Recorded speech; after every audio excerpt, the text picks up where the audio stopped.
Boa tarde a todos. Estamos dando prosseguimento hoje com muito orgulho e muita alegria ao ciclo de palestras Cine e Trabalho de 2021. Hoje teremos a palestra Assédio Moral e Sexual em Organizações, com o festejado jornalista, diretor de cinema e roteirista, Dr. Sérgio Riso, que é um grande prazer tê-lo aqui conosco. Num currículo extremamente reduzido, o Dr. Sérgio é mestre em arte e cinema, é doutor em meios e processos audiovisuais pela Escola de Comunicação e Artes da Universidade de São Paulo, professor da FAAP, membro do comitê de seleção do É Tudo Verdade, Festival Internacional de Documentários, e atua em espaços culturais de grande referencial, como Casa do Saber, Espaço Itaú de Cinema e ainda unidades do SESC em São Paulo. Eu espero que todos tenham conseguido assistir os filmes que foram recomendados, O Escândalo e A Assistente, que serão comentados também hoje. E quero dizer, doutor Sérgio, que o senhor tem sido muito festejado mesmo, a audiência é fantástica, todos, juízes, funcionários e muitas pessoas que podem revê-lo no YouTube, têm aprofundado muitas reflexões que o senhor nos apresenta. Agradecemos que tenha aceito o convite da Ejude para essa participação, que é fantástica. Com a palavra, doutor Sérgio. Muito obrigado por toda a gentileza, Maria José. Obrigado a todo o pessoal desse universo dos Tribunais Regionais do Trabalho por prestigiar, né, esse evento. Na verdade, estão prestigiando, e isso me deixa muito feliz, a possibilidade de aproximar o cinema, de aproximar o audiovisual de temas do cotidiano, né, de temas que nos ocupam e nos interessam, como o tema de hoje.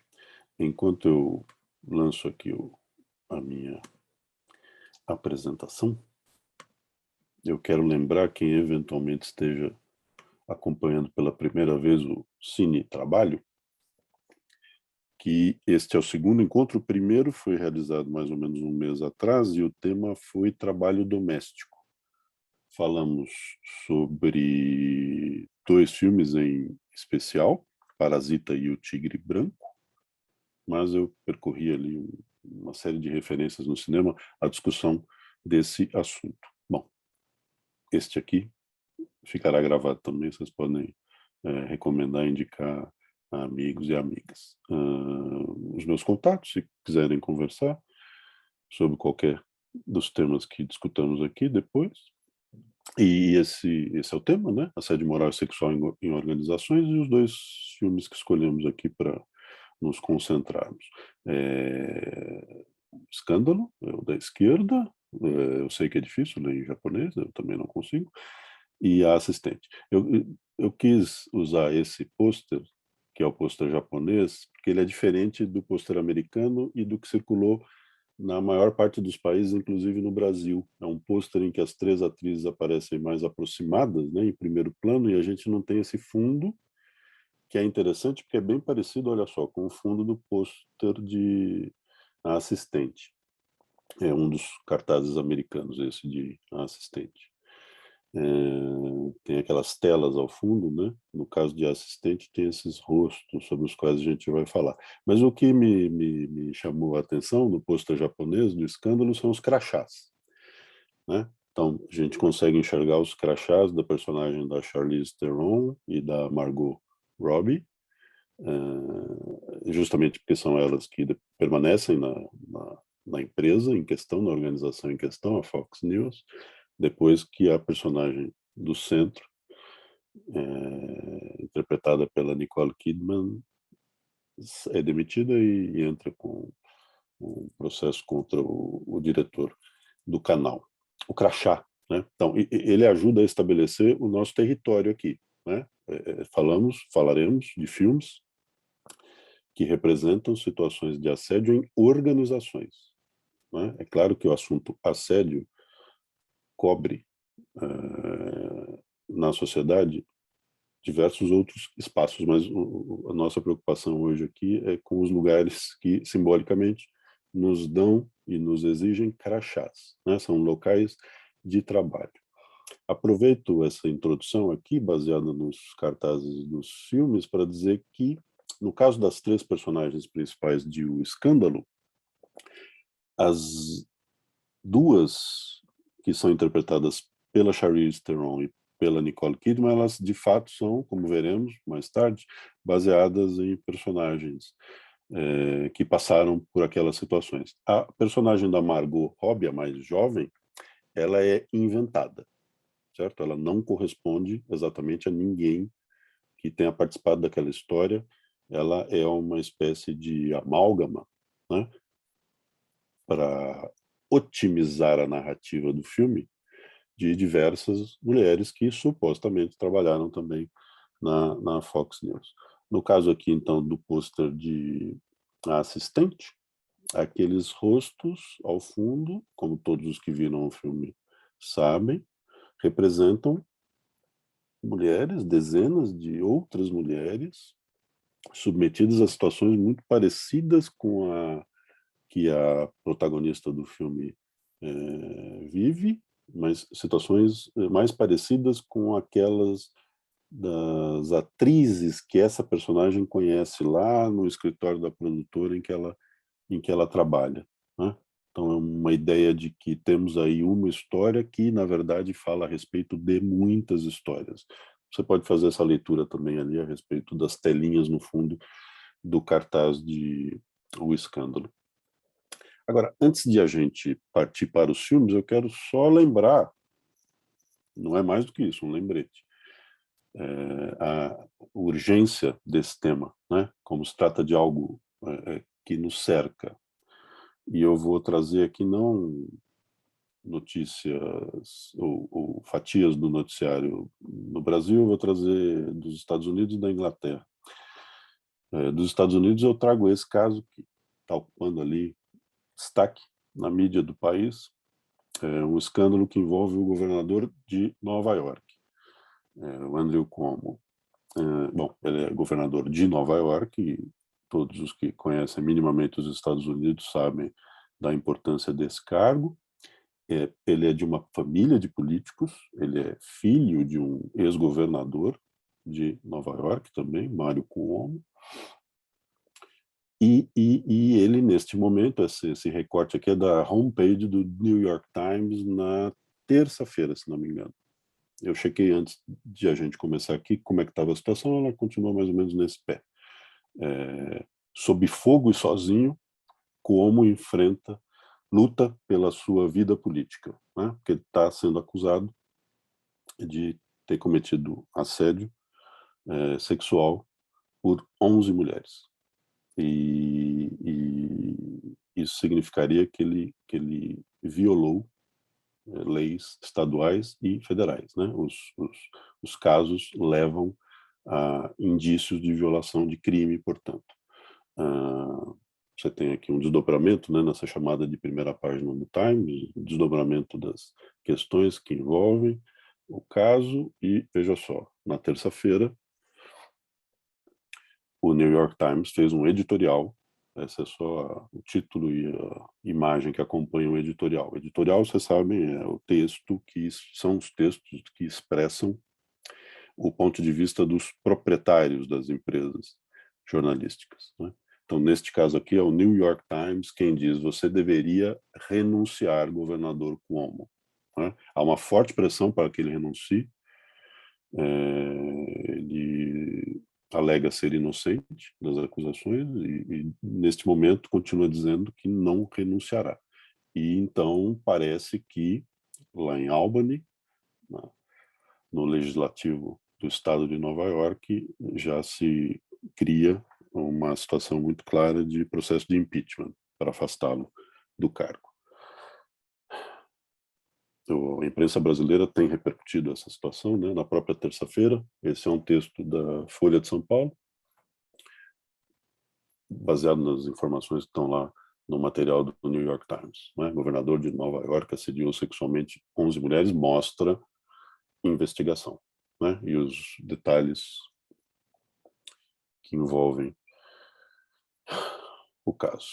Então, por exemplo, aqui, olha lá, especificamente, essa é uma declaração de uma fonte da reportagem, Leticia James, que é a procuradora-geral do Estado de Nova York. Ela diz que, especificamente, a investigação descobriu que o governador assediou sexualmente ex-funcionárias e funcionárias que ainda trabalham para o Estado de Nova York, ao tocá-las de forma não consentida e ao fazer numerosos comentários ofensivos.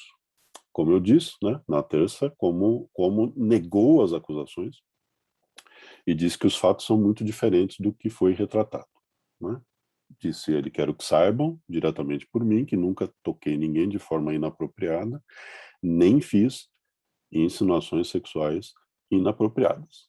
Tenho 63 anos, vivi toda a minha vida adulta à vista do público, e isso aí que dizem, né, que eu fiz, isso aí não é o que sou, e esse não é quem fui. Muito bem. Na Inglaterra, no finalzinho de julho, foi lançada essa iniciativa aí, Respeito na Segurança, com o objetivo de aumentar a transparência e a responsabilização de assédio no trabalho. Se tiverem interesse em ir atrás, tem aqui um caminho, né, que é o do Twitter, do perfil da campanha RespectingSec, né, @RespectingSec, foi lançada no dia 22 de julho. E aí a situação é a seguinte, olhem só.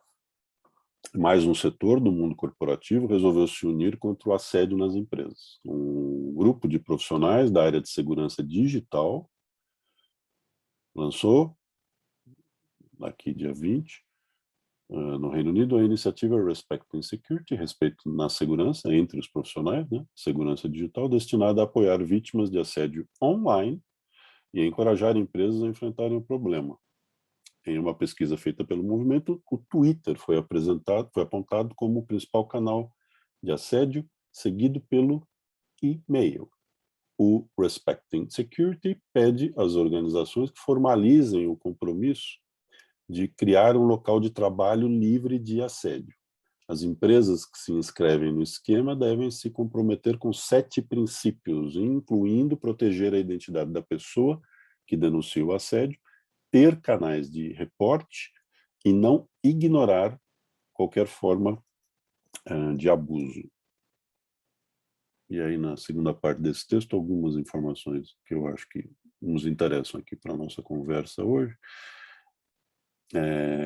A ideia do movimento partiu de Liza Forte, que já trabalhou em segurança cibernética para o Serviço de Inteligência e para a Polícia do Reino Unido, e agora dirige a empresa Red Goat Cybersecurity. Junto com ela está Rick Ferguson, vice-presidente de pesquisa de segurança da empresa Trend Micro. Antes de lançar a Respecting Security, eles fizeram uma pesquisa para diagnosticar a extensão do problema, ouvindo mais de 300 profissionais que atuam em segurança digital. O estudo revelou que cerca de 1/3 deles tiveram experiências pessoais de assédio online e presencial. 1/3.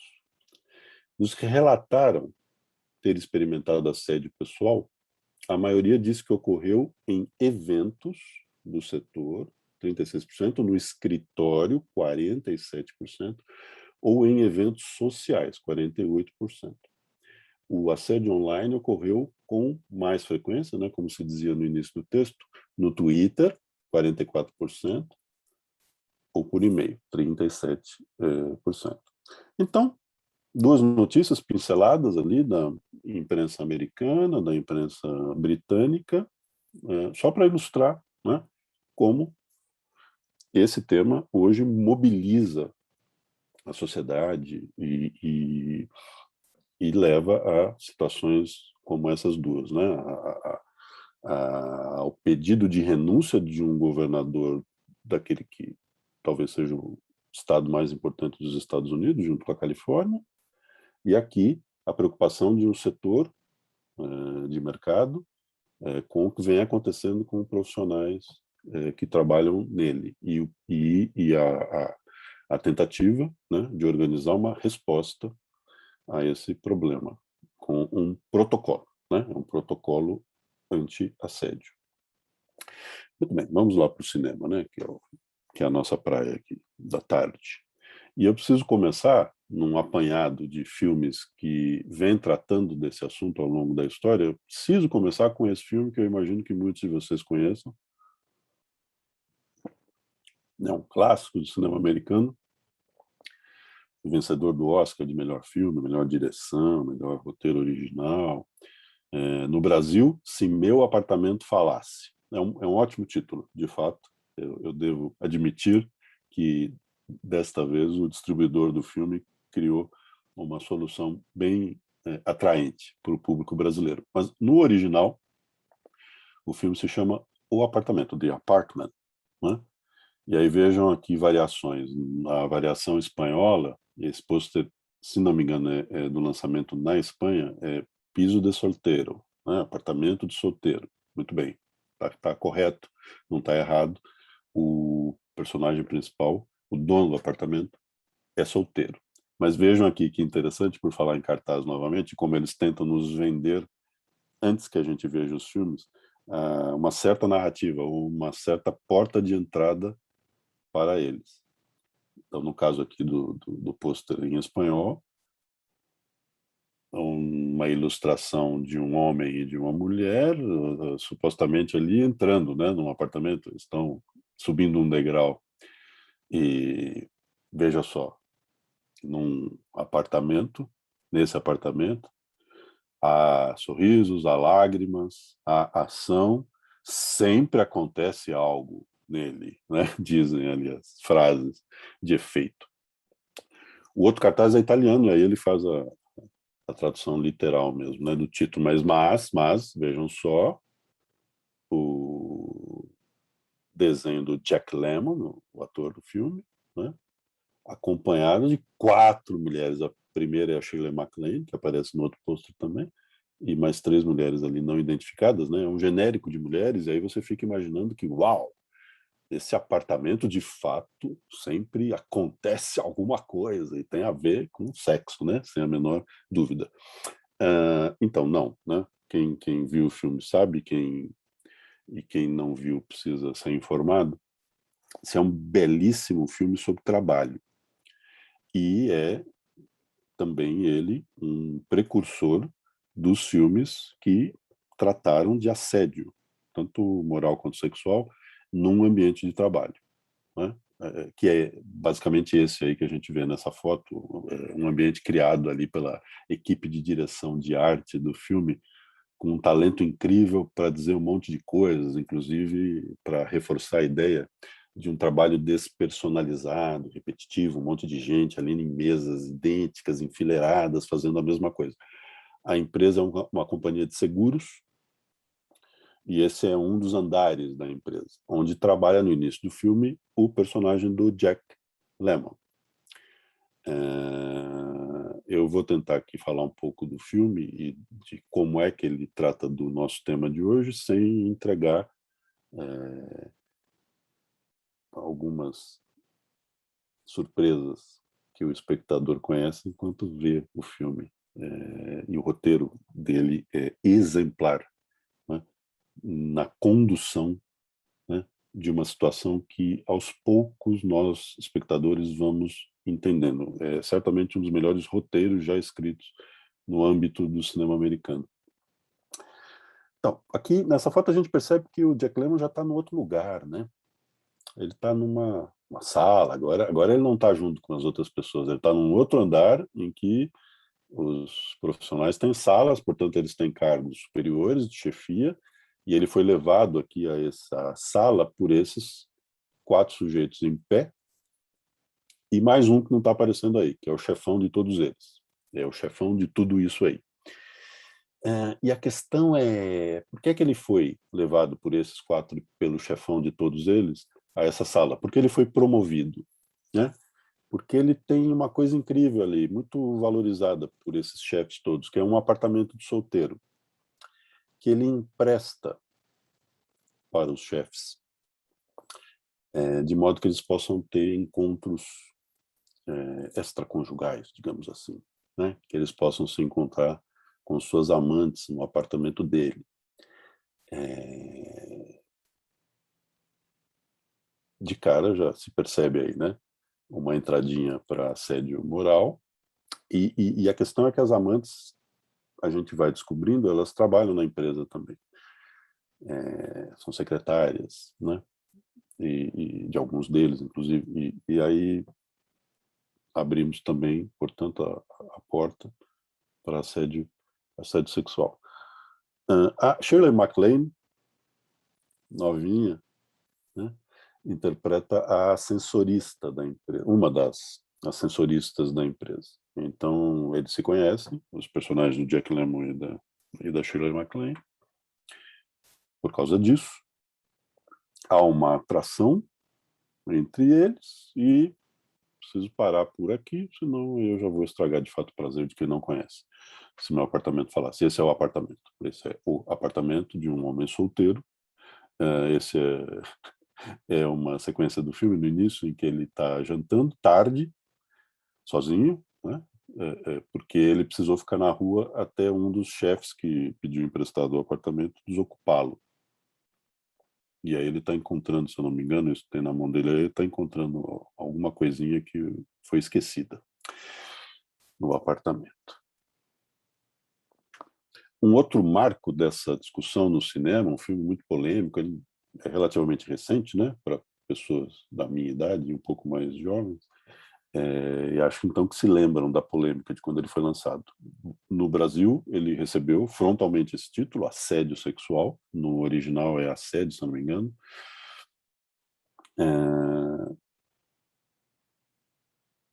A situação polêmica envolve um chefe que, incomodado com a resistência de um subordinado, resistência em dizer sim aos seus avanços de sinal, o demite, né? E demitido ele abre um processo contra o chefe. Muito bem, mas a questão aí que redobrou a polêmica do filme é que não é a chefe, é a chefe, né? É a Demi Moore, essa que está aí sentada no sofá. A Demi Moore é a chefe que vai para cima do subordinado, interpretado pelo Michael Douglas. E como ele diz não, ela o demite. Uau! Né? Estamos habituados a ouvir relatos de histórias como essas. O próprio Se Meu Apartamento Falasse é um exemplo disso, em que o homem, né, é a figura poderosa que assedia. E nesse caso é a mulher. Né? Um filme francês aqui para nos levar a uma outra abordagem, agora de assédio moral apenas, que é Recursos Humanos, um filme do finalzinho do século passado, realizado pelo diretor de Entre os Muros na Escola, Laurent Cantet. Entre os Muros da Escola, ganhou a Palma de Ouro no Festival de Cannes e tornou o Cantet muito conhecido em diversos países. Se a gente olhar para Entre os Muros da Escola e para este filme aqui, Recursos Humanos, e para outros filmes realizados por ele, a gente vai perceber que ele é um diretor e roteirista muito preocupado com o trabalho, muito preocupado com a presença do trabalho nas nossas vidas. Né? Os grandes personagens de Entre os Muros da Escola talvez não sejam os alunos que aparecem ali numa sala de aula,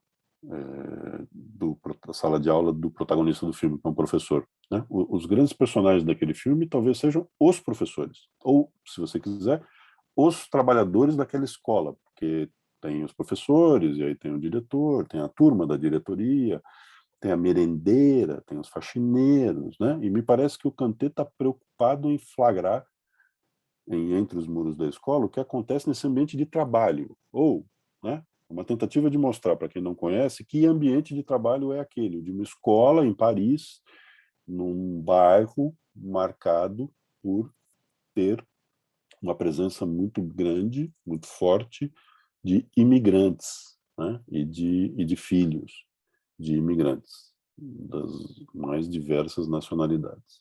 Bom, voltemos aqui para os recursos humanos. O protagonista do filme é esse jovem que aparece ao fundo, na imagem. Ele é um rapaz de uma cidade do interior da França que vai estudar em Paris, vai estudar administração de empresas e volta à sua cidade para fazer estágio ali no final do curso.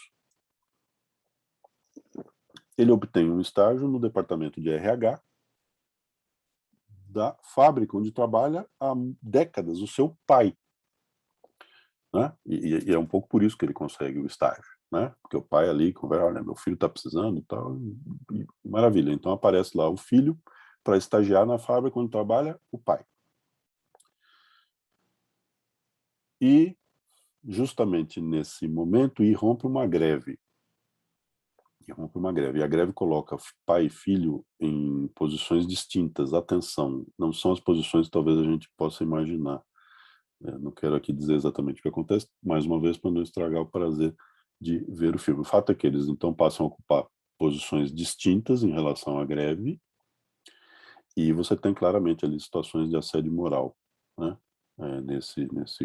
Nesse conflito trabalhista. É um filme, o Recursos Humanos, que representa uma situação muito corriqueira na França no final dos anos 90, em que uma série de reformas trabalhistas levou à eclosão de greves pelo país. Aqui um filme americano, Secretária. É um filme bem-humorado, né? Mas isso não significa que ele não trate ali de uma maneira que a gente possa discutir um assunto clássico, né? Ele está lá em Se Meu Apartamento Falasse, né? São as relações entre chefes e secretárias. E em que momento essas relações podem ultrapassar um certo limite, né?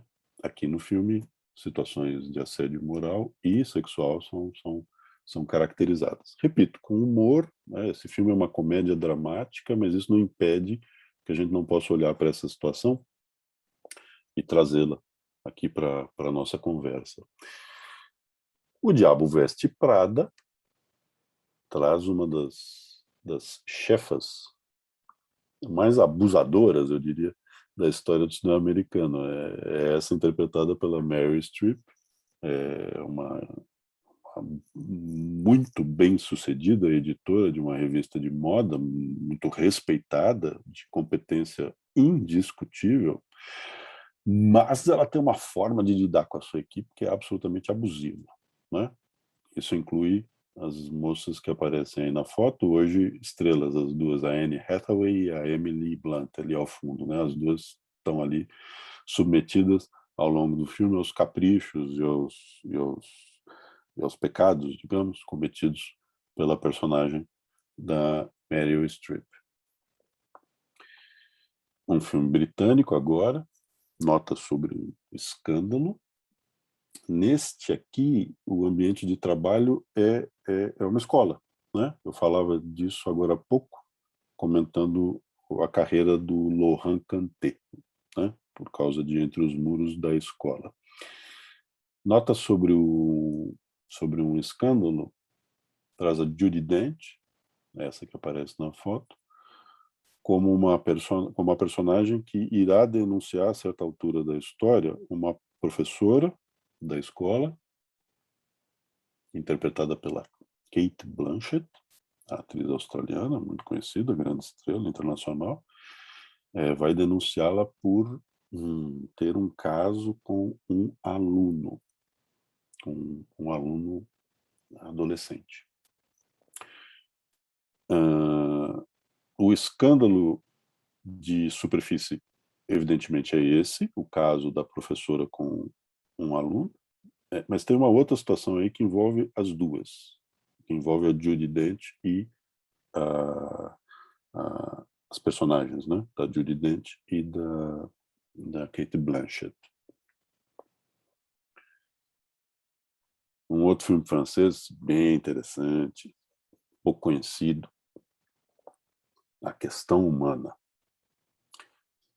Vamos lá, como é que eu falo a respeito desse filme sem estragar também o prazer de conhecê-lo. Esse personagem aí, interpretado pelo Mathieu Amalric, que aparece no centro da foto, certamente conhecem o Mathieu, né? Um grande ator francês, tem feito filmes americanos, britânicos, né? Já foi vilão em filme de James Bond.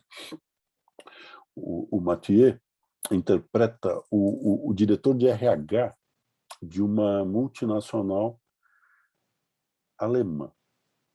Ele trabalha na filial francesa. E um belo dia, ele é chamado por um dos vice-presidentes, acho, esse é o cargo do sujeito, por um dos vice-presidentes, ele é chamado à sala dele e houve um pedido um pouco incomum, né? O pedido já caracteriza uma situação de assédio moral. O vice-presidente pede que o diretor de RH investigue o presidente, o chefe de todos eles. Mas que faça uma investigação sigilosa, porque ele desconfia ali, tem alguma coisa errada e tá bom, enfim. Ele explica, ele dá os seus motivos. Os motivos são muito esquisitos, né? E aí o personagem do Mathieu, o diretor do RH, fica nessa situação terrível, né? De ter receio de dizer não para uma missão como essa, ao mesmo tempo preocupado também, né? Com o que o vice-presidente diz lá para ele sobre o chefe de todos eles. E aí começa um mergulho do Mathieu na alma da empresa, né? Na alma da empresa, na história da empresa, nos seus valores. E aí ele começa a descobrir umas coisas um pouco pesadas, né? Que estão lá, né? Presentes, são coisas do passado da empresa que estão presentes no cotidiano dela e que ajudam a explicar certos comportamentos, esses comportamentos aí que eu resumi e outros comportamentos que ele irá descobrir. É um belíssimo filme. Voltando para o cinema americano, O Homem que Mudou o Jogo, o título original é Moneyball, Dinheiro Ball, numa tradução livre, né? É baseado em fatos verídicos, neste caso. O personagem principal, interpretado pelo Brad Pitt, ao centro da foto, é um gerente, é o gerente geral de um time de beisebol da Liga Profissional Americana, o Oakland Athletics. Não é um dos principais times, ao contrário, é um dos times mais pobres da liga. E então esse gerente geral se propõe a implantar uma reforma, digamos assim, de gestão no clube, no time, para tentar reverter essa situação, né? Ele é sempre o primo pobre entre os times da liga, e tem um dos menores orçamentos, e ele revela jogadores, e esses jogadores depois vão para os outros times para ganhar mais. Os outros times têm mais dinheiro, poder, tem mais prestígio, inclusive, né? Ele perde muitos jogadores para o New York Yankees, que não só é o mais rico da liga profissional de beisebol americano, como é o time mais lendário, talvez seja a franquia de esporte americana mais lendária, os New York Yankees. Aqui em São Paulo, de vez em quando, eu estou andando e vejo alguém com boné dos Yankees, só para a gente ter uma ideia do alcance desse clube. Tá bom, ok, voltemos aqui para o personagem do Brad Pitt. Ele percebe que precisa reformar as coisas, mudar o jeito, né? Mudar a cultura corporativa desse clube, e tem o auxílio de um especialista, de um matemático especialista em estatísticas, um jovem especialista, tem o auxílio dele para começar a enfrentar os antigos padrões de comportamento nesse clube. Nessa foto a gente vê o gerente geral conversando com os jogadores, mas não são eles ali as principais, ou pelo menos as vítimas iniciais da nova gestão.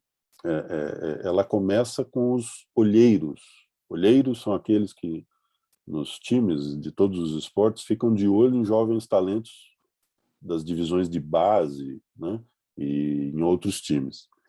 E o personagem do Brad Pitt vai para cima com os dois pés, primeiro da equipe de olheiros, depois ele vai para cima do treinador da equipe, e ele vai para cima também de alguns jogadores. Esse me parece um bom exemplo de narrativa em que a gente pode discutir se ele foi até o limite, o personagem do Brad Pitt, ou se ele passa do limite, né? Uma narrativa em que a gente pode discutir se é legítimo agir como ele age, tendo em vista o objetivo maior que ele tem, e que é muito razoável, vamos fazer esse clube funcionar direito, né? Ou se esse objetivo não é o bastante para justificar e, portanto, legitimar alguns dos comportamentos que ele tem com colegas de trabalho, com subordinados, né? Ele é o gerente geral, ele responde só aos proprietários do clube. Todo mundo responde a ele, né? Ao personagem do Brad Pitt. A gente conhece o Brad Pitt, né? De muitos outros carnavais, de muitos outros filmes. Essa figura absolutamente sedutora. Olha esse sorriso, imagine. Brad Pitt olha para você e sorri assim, e você faz o que ele pedir, não é?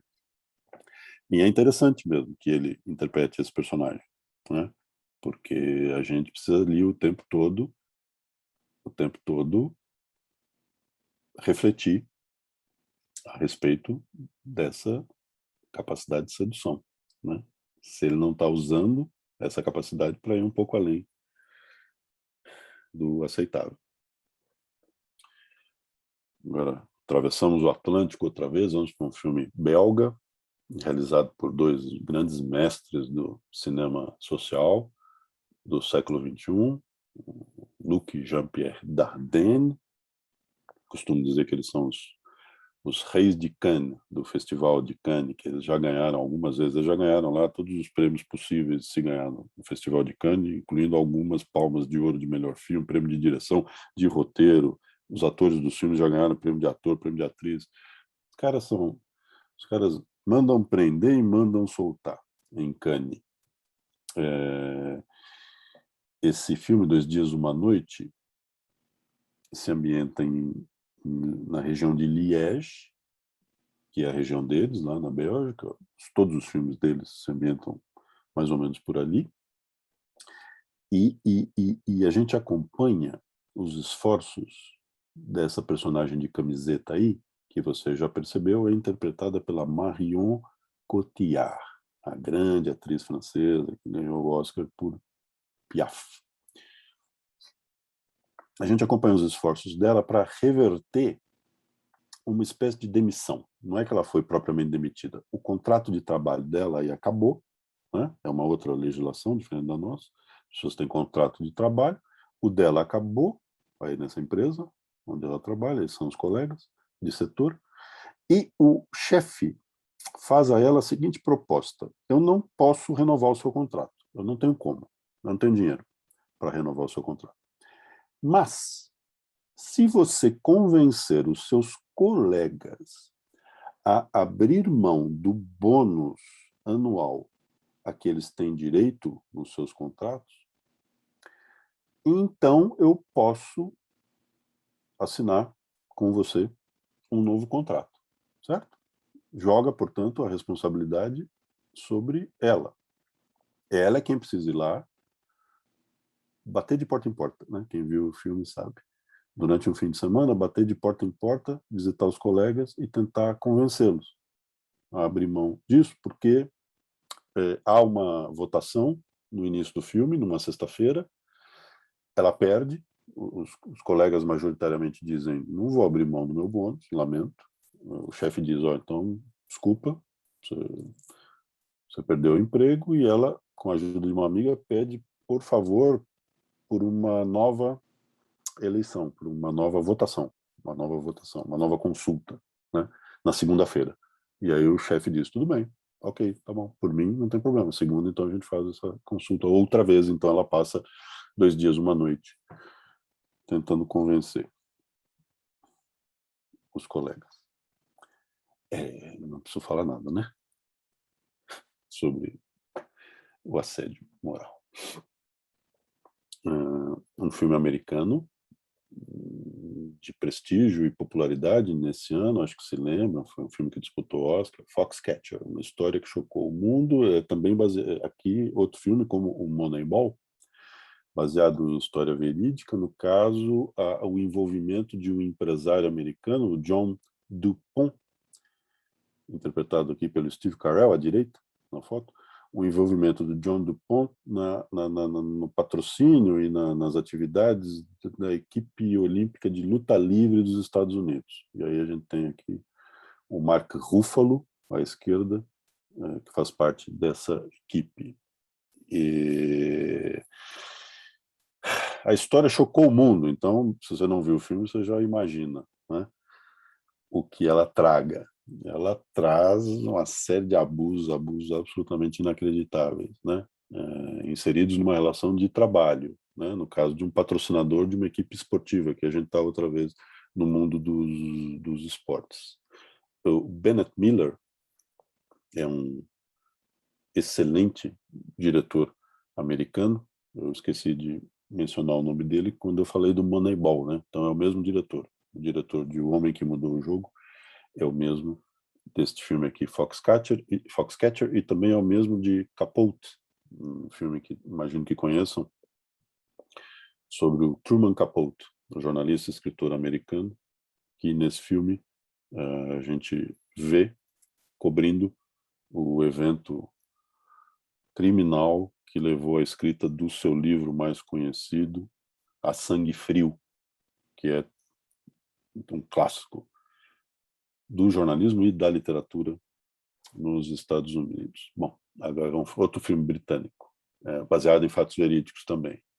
Benedict Cumberbatch, o ator, interpreta o Alan Turing.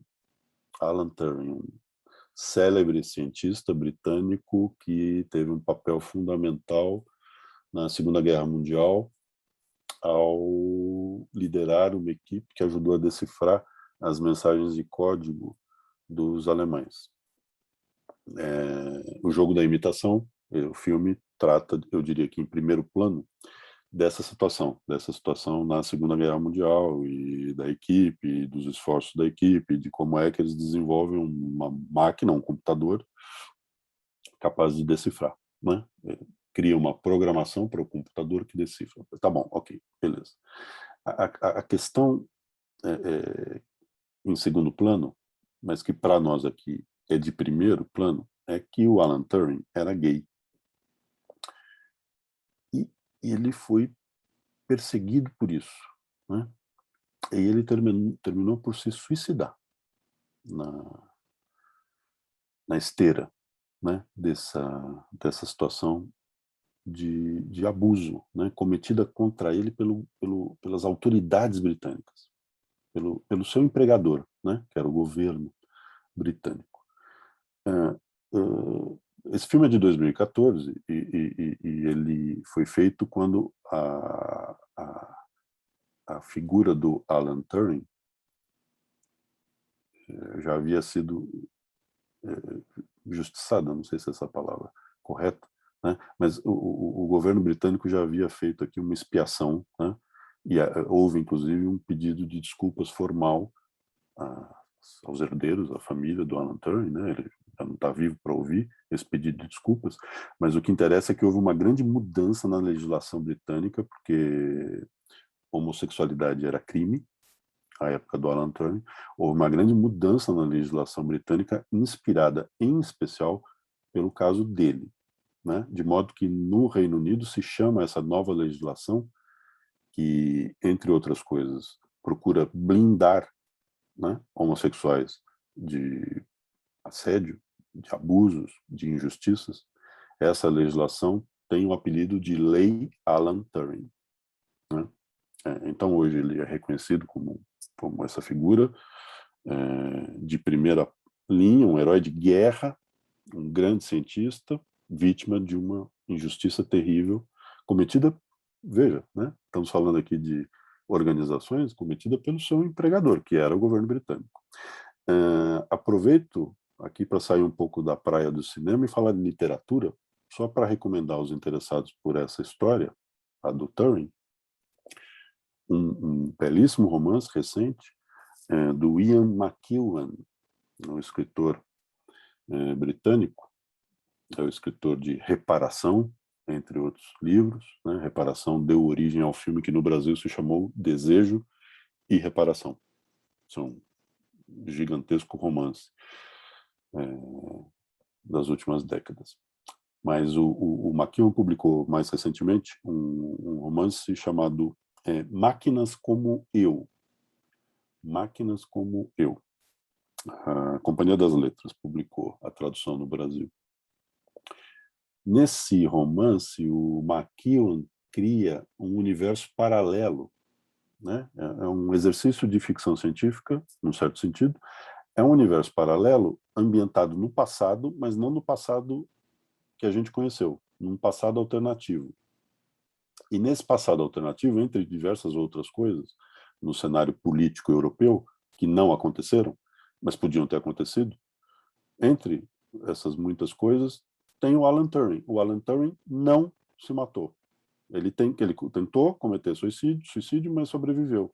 E ele está vivo nos anos 70 e ele é o principal cientista britânico e talvez o principal cientista do mundo naquele momento, né? E ele está muito envolvido ali num desenvolvimento do que ele fazia à altura dos acontecimentos de O Jogo da Imitação. Ele está lá criando um androide, né? E máquinas como eu, é isso, são androides que se comportam quase como seres humanos, e o Turing está lá nessa história. É um livro incrível, né? Porque ele entra em sintonia com esse espírito no Reino Unido de pedir desculpas ao absurdo, né, que foi cometido contra essa figura. Outro filme americano, filme de Oscar, imagino que tenham visto, ou pelo menos se lembrem, da época do lançamento, Whiplash. No original é só isso, Whiplash. No Brasil é que ele recebeu o complemento, Em Busca da Perfeição. A organização em questão é uma escola de música, em que o personagem de escuro, vestido de preto, é um professor e também o maestro da principal orquestra de jazz, da banda de jazz da escola, uma banda de muito prestígio, que disputa ali festivais e em geral premiada neles, e um dos jovens alunos da escola, que assume o posto ali de baterista nessa banda, esse que aparece de camisa azul na foto. Os objetivos do professor são os mais nobres, né? Ele quer manter a excelência da banda. Ele quer que a banda continue a ser um exemplo dentro e fora da escola. E então, em nome disso, ele se relaciona não só com o menino da camisa azul, mas com todos os outros que estão ali sob a gestão dele. Ele se relaciona de uma maneira tremendamente abusiva, né? O filme acompanha, em especial, a relação que é estabelecida com esse menino. O Damien Chazelle é o diretor de La La Land, é o diretor também de O Primeiro Homem, sobre a Neil Armstrong, né, o primeiro astronauta a pisar na Lua. Mas o que interessa aqui, para falar do Chazelle, é que ele estudou numa escola de música, né? Ele hoje é um profissional de cinema, mas ele estudou parte da vida dele numa escola de música. E ele diz que se inspirou em personagens, situações que ele conheceu, e eu me lembro na época do lançamento, inclusive, de músicos que passaram por escolas de música, né, dizerem: uau, como esse filme, embora seja ficcional, como ele é verdadeiro, né? Como ele traduz uma situação muito comum, né? Sobretudo em centros de excelência, muito exigentes, né? Que fazem demandas muito fortes aos alunos, né? Músicos, então, que à época do lançamento reconheceram na situação do filme situações que eles tinham conhecido, que eles tinham visto, né, na trajetória deles. Aqui aí você escolhe como é que você quer olhar para Steve Jobs, né? Claro, Steve Jobs, aquele da Apple. Portanto, outro filme inspirado em fatos verídicos, dirigido pelo Danny Boyle, o diretor britânico de Quem Quer Ser um Milionário, e de Yesterday também, esse filme mais recente, que imagina um mundo em que não existiram os Beatles. Em Steve Jobs, a ênfase no filme Steve Jobs, né, a ênfase está no comportamento, né, do protagonista, em como é que ele se relaciona com os colegas de trabalho, com seus subordinados, evidentemente, ele é o CEO da empresa, com seus subordinados, como ele se relaciona com a sua filha, como ele se relaciona com a mãe da filha. Temos lá um problema, inclusive, que é o do reconhecimento da filha, enfim. O desenho psicológico feito do Steve Jobs nesse filme não é lá muito positivo, né? Ele, sim, é traçado, é caracterizado como um gênio do marketing, eu diria, mais do que propriamente um gênio de tecnologia, né? Um homem muito sagaz para emplacar ideias, não propriamente para desenvolvê-las, isso ficava a cargo de pessoas da equipe, como o personagem que aparece nessa imagem, que era o pesquisador-chefe, né? Eu diria que o filme o desenha, então, como um grande gênio do marketing, mas, por outro lado, como uma pessoa odiosa, de quem acho não gostaríamos de ser amigos, certamente, de quem não gostaríamos de ser subordinados, ainda que talvez apreciássemos, né? A excelência do trabalho, da visão, digamos, do Steve Jobs. É uma leitura, claro, como todo filme, do personagem, evidentemente, né? Se você vai atrás de material biográfico sobre ele, que já morreu, você vai encontrar muita informação que referenda, né, o retrato que o filme faz dele. Então, por acaso, o filme é inspirado numa das biografias, justamente boa parte do material saiu dali.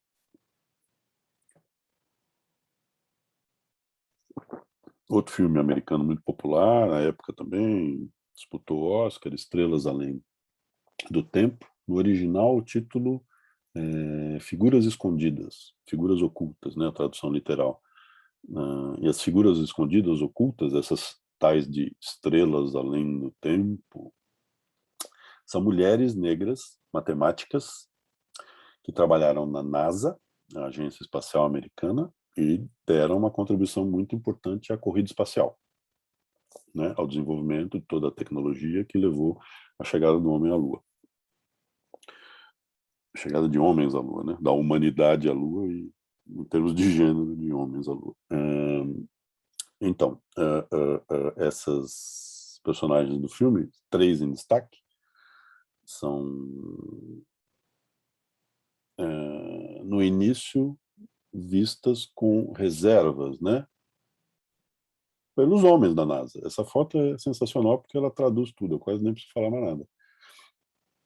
Os crachás de novo, né, só para lembrar que a gente está falando de organização e de coisas que acontecem dentro de organizações. Neste caso aqui, uma organização chefiada por homens, em que trabalhavam nela majoritariamente com homens, sobretudo nas áreas de pesquisa, de desenvolvimento tecnológico, né? Não se acreditava que mulheres pudessem dar alguma contribuição a isso, mas aí elas dão, né? Cada uma delas ali se inserindo em determinados projetos, né? Elas dão uma contribuição muito importante.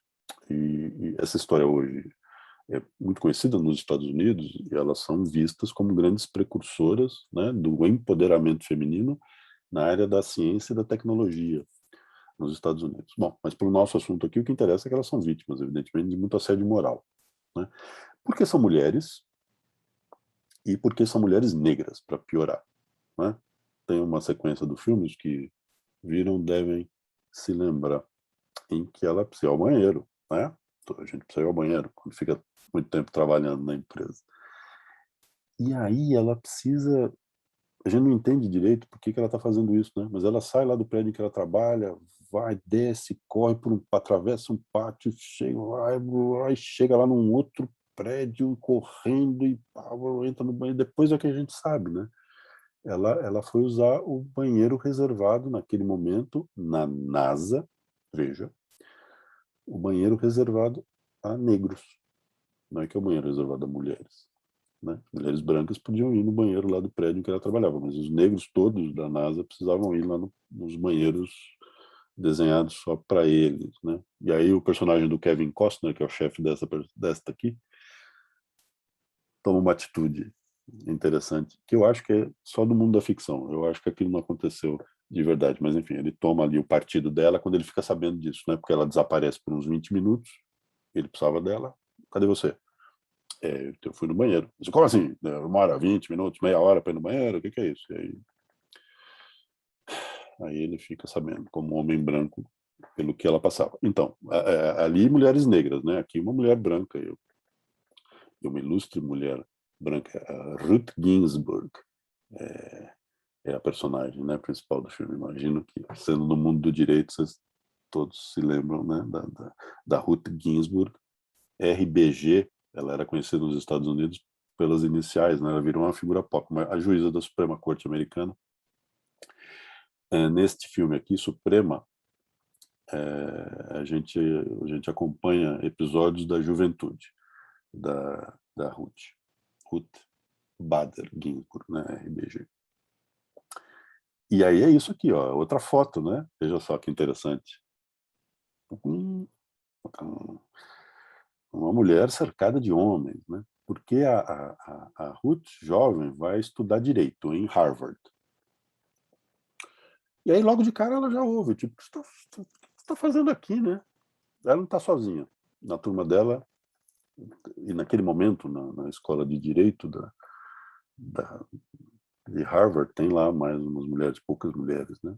E elas sofrem claramente assédio moral, né? Da direção da escola, acho que do reitor da universidade, se não me engano também. Né? Tipo, o que vocês estão fazendo aqui? Isso aqui não é lugar para mulher. Né? Dizem isso claramente. O título original desse filme aqui, do Suprema, é On the Basis of Sex, né? Com base em sexo, com base no gênero. E justamente essa vai ser a grande bandeira da Ruth como advogada e depois também na Suprema Corte Americana, né? A legislação não pode estabelecer coisas por gênero. Ela precisa estabelecer coisas que valham para os dois gêneros, né? Não pode ter alguma coisa que homens possam e mulheres não possam e vice-versa. Então, o filme sugere, e claro que a biografia dela também, que a preocupação começou por conta do que ela vivenciou, né? Ainda como estudante. Aí depois ela vai trabalhar como advogada e encara outra vez o mesmo tipo de resistência, né?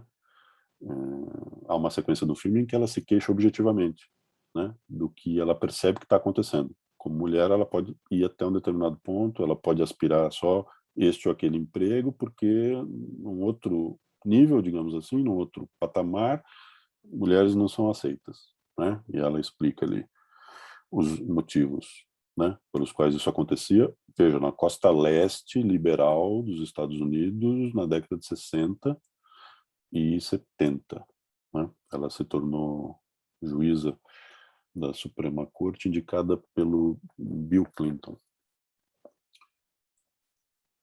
Tá bom, ok.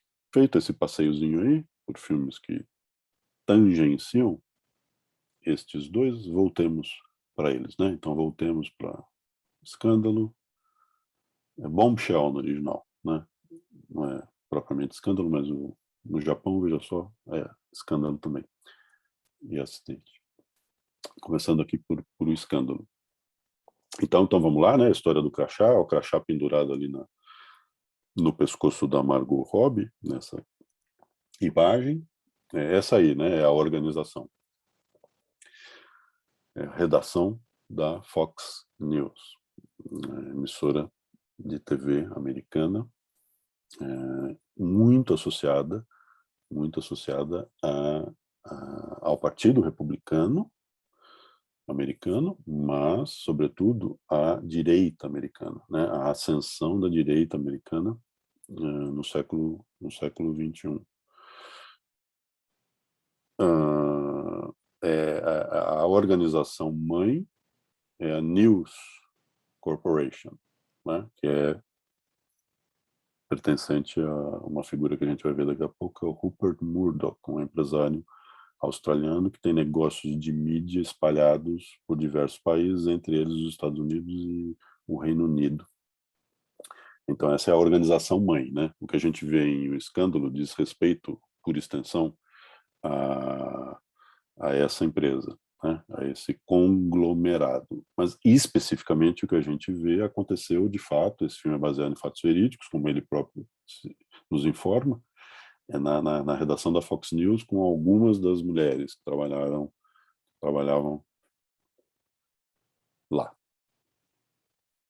Essa figura aqui, bom, essa figura é o John Lithgow, né? É o ator que interpreta no filme o Roger Ailes, que era o diretor, criador e diretor da Fox News.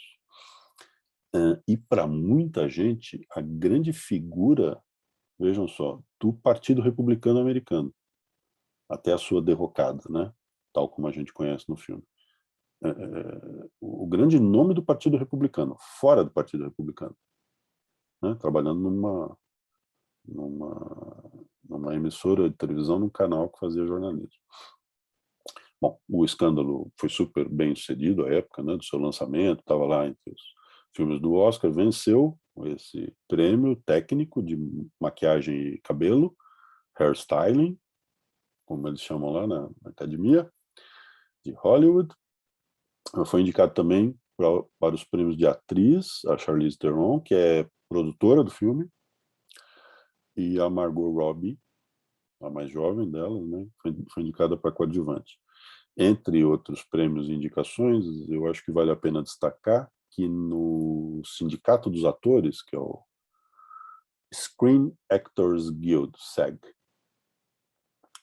as três foram indicadas, nenhuma delas levou o prêmio, mas as três foram indicadas nas categorias de atriz e de coadjuvante, e o elenco todo foi indicado ao prêmio principal do sindicato. Eles entregam lá um prêmio de elenco, né? É o equivalente ao melhor filme do sindicato, né? É o prêmio de elenco, e o elenco desse filme disputou. O diretor de O Escândalo é um realizador americano chamado Jay Roach. Mas eu quero destacar aqui uma outra figura no filme, porque ela me parece mais importante, além das atrizes, claro, além do elenco, que é o roteirista, o Charles Randolph. A gente, por causa da cobertura que a mídia faz dos filmes, nós somos muito expostos à ideia de que a grande figura num filme é o diretor. Em muitos casos, de fato, é, né? Mas mesmo nesses casos, eles não trabalham sozinhos. Alguns deles acumulam funções, eles dirigem, escrevem, produzem os filmes, então tá bom, eles vão expandindo um pouco ali, né, o seu controle sobre o resultado final. Mas em muitos filmes é preciso lembrar de outros profissionais, né, para você entender ali de onde vem a qualidade do que você está vendo, ou de onde vêm as características, simplesmente, do que você está vendo. E no caso de O Escândalo, aquela construção narrativa tem muito a ver com o trabalho do Charles Randolph, né? A gente, nessa imagem, o vê com um Oscarzinho na mão. É o Oscar que ele ganhou por A Grande Aposta. Imagino que conheçam, né, esse filme, é de ontem, né, de 2015. É uma recriação dos eventos que levaram à crise financeira de 2008, né, da perspectiva de alguns personagens ali em Wall Street, no centro financeiro de Nova York, que sacaram o que estava acontecendo, né, e que inicialmente não acreditaram no que eles viram. Falaram, não é possível, né, que essa quebradeira esteja sendo orquestrada, né, com todo mundo percebendo o que vai acontecer. Muito bem, é um assunto árido, né, o de A Grande Aposta. Explicar uma crise financeira dá trabalho, às vezes, para leigos, né? E aí o roteiro desse filme, que foi escrito pelo Randolph com o diretor do filme, que é o Adam McKay, que é também o diretor de Vice, o roteiro é exemplar, né? Porque ele procura mastigar os eventos da crise financeira. E ele para isso, usa um recurso muito eficaz, né? Que é o de conversar conosco. Os que viram A Grande Aposta vão certamente se lembrar da estrutura narrativa do filme, né? Ele conversa com a gente, com os espectadores, né? E em muitas ocasiões diz, esse negócio aí que o personagem disse quer dizer, o filme conversa. Atores do filme conversam conosco, né? E então, numa determinada situação em que a gente ouviu os personagens falarem ali de termos muito específicos do mercado financeiro, alguém diz, você não está entendendo, né? Espera um pouquinho que a gente vai te explicar. E aí, numa dessas sequências, aparece a Margot Robbie, justamente a atriz que interpreta a novata aí de O Escândalo. Ela aparece lá numa banheira para explicar uma situação do mercado financeiro, né? Para fazer uma analogia. Muito bem, isso era necessário lá. O recurso foi usado também aqui em Um Escândalo, em menor grau, né? O filme começa desse jeito, a personagem da Charlize Theron conversa com a gente, fica andando ali pela redação da Fox, fala da organização mãe, do conglomerado, né? Explica quem é que fica em cada andar e coisa e tal. E isso volta ao longo do filme em algumas outras ocasiões, mas não é tão forte assim. O importante em O Escândalo é que a Charlize Theron, logo no início, conversando com a gente, já está muito claro ali qual é o partido que o filme toma. Ele toma um partido, né? Não é uma tentativa de recriar de maneira equânime os eventos. Não. Isso aqui é da perspectiva das âncoras e, sobretudo, da perspectiva da âncora, da apresentadora, interpretada pela Charlize Theron, né? Embora interpretada pela Nicole Kidman é que seja a responsável por fazer o escândalo acontecer, né? Então, um ponto de partida narrativo que deixa muito claro de que lado estamos, né? E não sei se lembram de quando o filme foi lançado, se leram o material agora, né? Pensando aqui nesse nosso encontro, se leram material sobre as atrizes, né? Porque que elas foram fazer o filme, e aí elas, as três principais, ao menos, né? Elas não estavam lá só atrás de cachê, né? A Charlize Theron, inclusive, não estava mesmo, porque ela é produtora do filme. Elas abraçaram a causa, né? Elas acharam importante estar num filme que recriasse esse episódio. E, em especial, a Margot Robbie deu um depoimento à época do lançamento muito interessante. Quando ela recebeu o roteiro, provavelmente encaminhado pelo agente, né? Você não manda isso para o ator ou para a atriz, você manda para o agente, para a agência de talentos que administra a carreira, e essa agência seleciona lá o que acha que vale a pena e manda para o seu cliente. E ela diz que ela não sabia, olha só que interessante, hein? Uma jovem mulher americana em 2018, né? É provavelmente quando ela recebeu esse material, que ela não sabia que assédio sexual podia ser algo verbal. Ela achava que assédio sexual era caracterizado unicamente por toque, né? Quer dizer, precisa haver contato físico. E que ela ficou surpresa. E que então ela disse, putz, se eu não sei, um monte de gente não sabe. Eu quero fazer esse filme, né?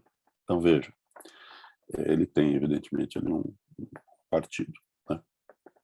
O Randolph, antes de fazer esses dois filmes aí, A Grande Aposta e O Escândalo, escreveu também esses outros filmes que talvez conheçam, A Vida de David Gale, sobre um condenado a morte lá por um crime, A Intérprete, que é com a Nicole Kidman, também uma tradutora da ONU, e Amor e Outras Drogas, que é um filme jovem.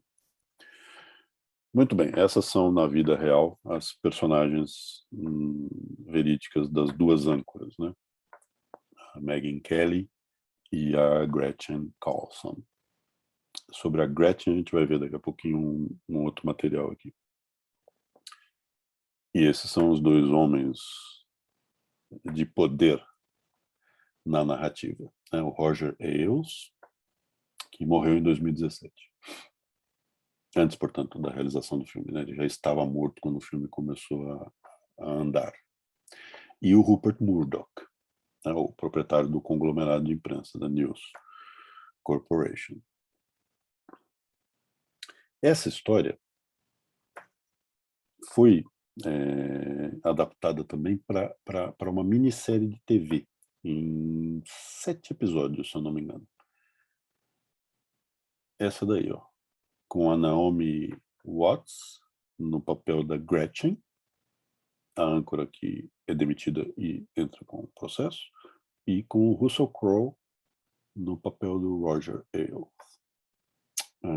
A Voz Mais Forte, o Escândalo de Roger Ailes, é o nome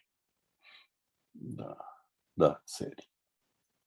E tem mais um material aí que é derivado do caso verídico, que é interessante, é o material jornalístico, né? A Gretchen Carlson, como a gente sabe, no filme O Escândalo, é demitida e se ocupa ali por algum tempo em lutar pelos seus direitos e enfrentar o Roger Ailes e a Fox News. Muito bem. E aí depois, quando a sua vida voltou, digamos assim, aos eixos, se é que depois de um episódio como esse é possível dizer que a vida volte aos eixos, ela botou ali na pauta a realização de um documentário de TV, né? Na verdade é um programa jornalístico de televisão, mas um programa de fundo, acho que 2 horas, né? Com esse nome aí, Gretchen Carlson, Breaking the Silence, Rompendo o Silêncio, em que ela, Gretchen, viajou pelos Estados Unidos em busca de mulheres nos mais variados empregos, nas mais variadas organizações, que também haviam sofrido assédio moral e sexual, nas 2 categorias, né? Essa é uma das personagens que ela encontra nessa jornada, né? Ou seja, ela comprou um pouco essa luta, né? No seu trabalho como jornalista. E aí tem essa derivação da história verídica que também me parece muito interessante. Essa é a melhor série de TV que eu vi nos últimos anos. The Morning Show. É uma série da Apple. Você a encontra lá no Apple Plus, no streaming da empresa do Steve Jobs, que era do Steve Jobs. The Morning Show. É um canal fictício de TV e, portanto, programas fictícios e profissionais fictícios, mas tudo lembra muito, né, a estrutura da televisão americana, não propriamente da Fox News, né? A estrutura da TV americana, as grades, os programas. Então tem o Morning Show, que é o grande programa da série, é um programa matutino, e aí tem a turma que apresenta, aqui as 2 âncoras, que a certa altura são as titulares, né? A série faz um arco relativamente breve no tempo, né? Que parte de uma denúncia de assédio contra um dos âncoras do canal, né? Até um momento ali um pouco posterior, inclusive, a denúncia. E é que ela volta no tempo, né?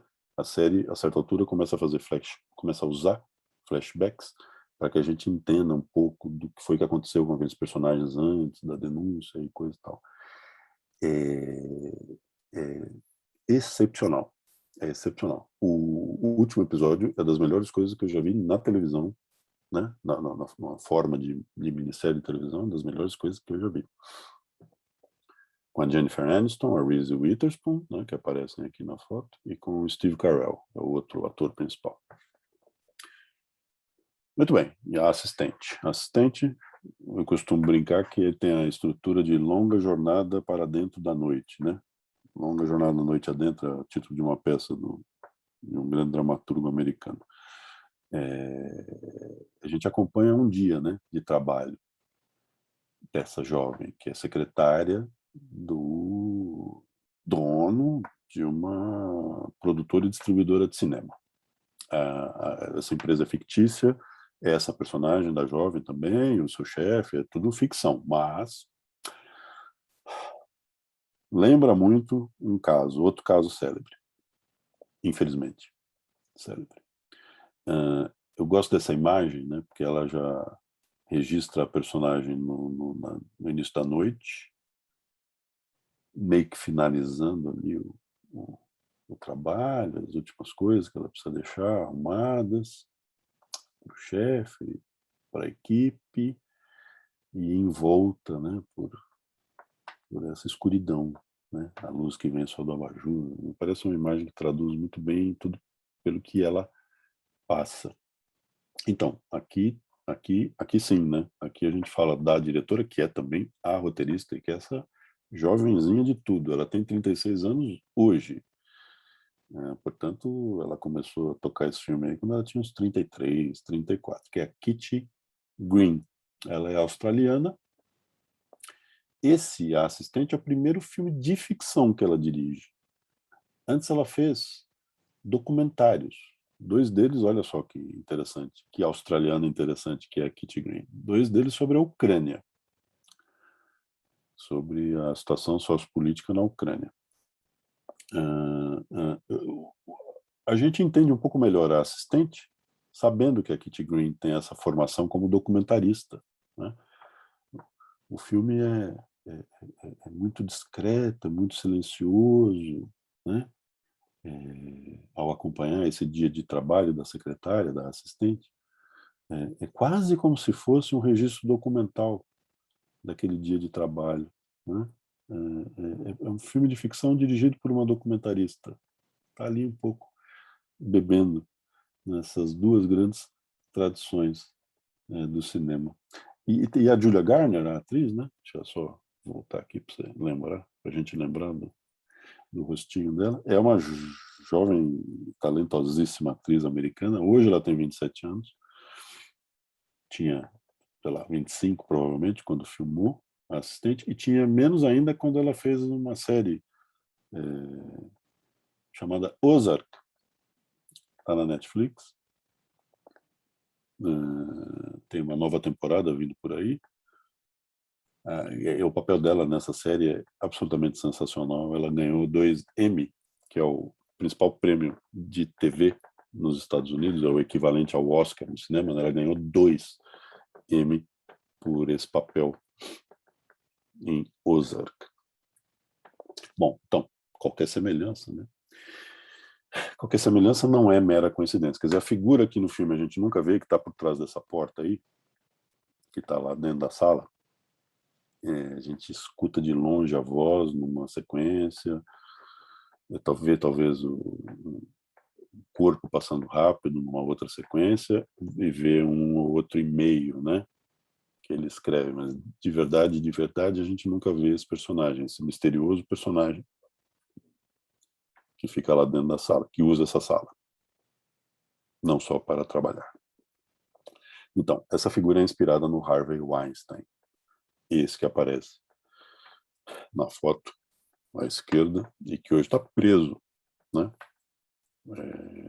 Ele foi alvo de denúncias de assédio moral e sexual, mas principalmente sexual, e foi condenado e está cumprindo pena.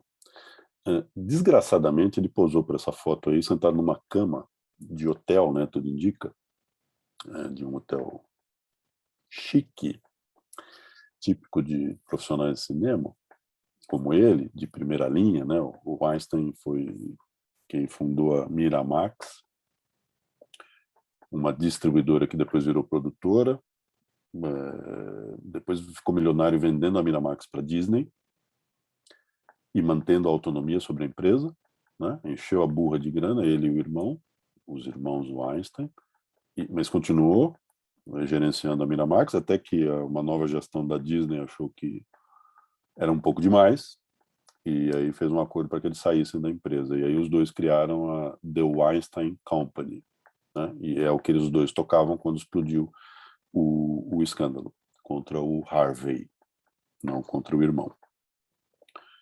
E os relatos de muitas das mulheres que denunciaram o assédio do Harvey falavam sobre quartos de hotel, né? Sobre como é que elas eram chamadas ali para reuniões, em quartos de hotel, e aí encontravam Harvey ali de roupão, né? Ali já insinuando e às vezes expressando claramente que gostaria muito que elas fizessem com ele certas coisas. Então, a prazer dele, ele tirou essa foto e essa foto acaba traduzindo o buraco em que ele se enfiou, né? Então, veja só, Assistente não é uma adaptação dessa história, né? Mas é claramente inspirado nela, que pode ser melhor conhecida, por quem estiver interessado aí, no assunto, por esse belo livro-reportagem, publicado no Brasil também. Essa é a capa da edição brasileira da Companhia das Letras. Ela disse: os bastidores da reportagem que impulsionou o movimento Me Too. Acho que estão lembradas do movimento, né, que levou milhares de mulheres, com certeza, talvez milhões de mulheres, a assumirem publicamente que em algum momento da sua vida foram vítimas de assédio, né? Então é isso que é o Me Too, eu também, né? Isso foi impulsionado justamente pelas reportagens do New York Times, não só, claro, né, mas principalmente pelas reportagens do New York Times sobre o escândalo Harvey Weinstein. Jodi Cantor e Megan Twohey são as autoras do livro reportagem, são as repórteres que cuidaram a maior parte do tempo do caso, um caso jornalisticamente muito delicado, né? Porque elas receberam muito tempo antes de publicar a primeira reportagem uma informação inicial.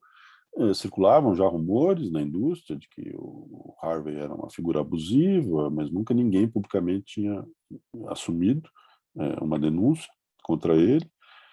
Elas receberam uma informação ali que dizia que havia alguém que finalmente poderia assumir, mas uma pessoa só, né? Uma fonte só não faz uma reportagem como essa, claro que não. E aí foi preciso muito trabalho, muito tempo, eu diria que um pouco de sorte também, né? Para que uma informação aqui fosse alcançada, uma outra ali. Tem um funcionário da Weinstein Company, se eu não me engano, o contador principal lá, o chefe da contabilidade, que soltou ali um e-mail muito revelador e confirmando suspeitas, né? Enfim, um pouco de sorte também para aparecer nessas pessoas e toparem participar da primeira grande reportagem que saiu, depois uma série de outras desdobrando. O livro fala também de, acho que mais duas coberturas que envolvem assédio, uma dessas coberturas envolvendo denúncias de assédio contra Donald Trump, o ex-presidente americano, que aparece lá no comecinho de O Escândalo, né?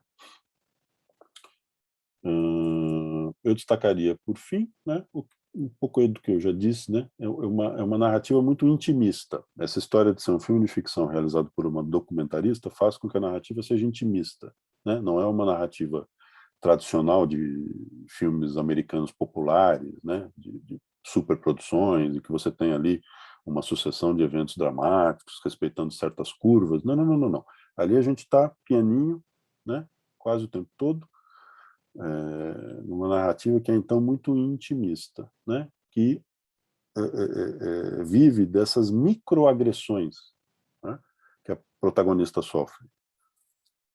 Microagressões, né? Somadas elas viram uma grande agressão. Agora, nem precisa, né? A questão é que não pode microagressão nenhuma.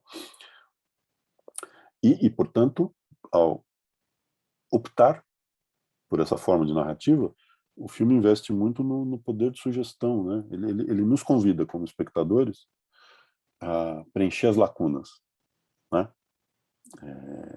tem coisas ali que não são ditas e a gente precisa se esforçar para imaginar ou para processar por nossa própria conta. Por exemplo, tem um remédio, né, que aparece ali, os que viram o filme, acho que se lembram. Tem uma compra de remédio pelo correio que chega e a assistente abre o envelope e vai lá preparar, bota as embalagens todas ali num armário para uso do chefe, né? Aquele remédio é um remédio para disfunção erétil. Isso não é dito pelo filme, né? Só aparece o nome do remédio. Ou você conhece, ou se você não conhece, depois você vai lá pesquisar, como eu, e descobre que tem essa alfinetada, talvez, né? Tem essa brincadeira sobre disfunção erétil, um sujeito que abusa sexualmente de pessoas sobre as quais ele tem poder. E aí tem essa frase da Kitty Green, a diretora e roteirista do filme, né? Meu objetivo foi observar o aspecto cotidiano e mundano daquela situação, né? Cotidiano e mundano. Cotidiano ocorre todo dia. E mundano, porque ocorrendo todo dia, as pessoas começam a achar que não tem problema, né? E a assistente é exemplar em desenhar aqueles outros personagens que também trabalham na produtora, os colegas ali que também são assistentes do chefão, né? Os colegas da protagonista, tipo assim, eles ensinam, né, a personagem a lidar com aquilo. Acontece, você não é a primeira, não fica achando que é com você, tá? Então, você quer trabalhar aqui, não quer? Então é o seguinte, ó, escreve aí, ó, pede desculpas para ele, né? Um deles, a certa altura, um deles pede desculpas e diz o seguinte, ó, né? Recita. E, nesse aspecto, o grande personagem talvez seja o sujeito do RH, né? O diretor lá do RH, para quem ela vai... com quem ela vai conversar, né? Mas, evidentemente, com o objetivo ali de denunciar uma situação e a recepção que ele dá a ela é muito fugidia para ser elegante, né? Ele parece muito simpático, é o que às vezes se chama de sujeito passivo-agressivo, né? Ele recebe ali com muita simpatia, e claro, não, me conte, eu estou aqui para te ouvir, essa é a minha função, por favor, e depois você percebe que... Ai, ai, ai, ela pisou em falso. Ela acreditou que devia ter ido conversar com o sujeito, talvez ela não devesse ter feito isso. Muito bem. É o que eu tinha aqui na minha apresentação. Agora que eu saí dela, estou vendo que já tem aqui um monte de comentários, de perguntas feitas por vocês. Vamos lá, deixa eu ver aqui.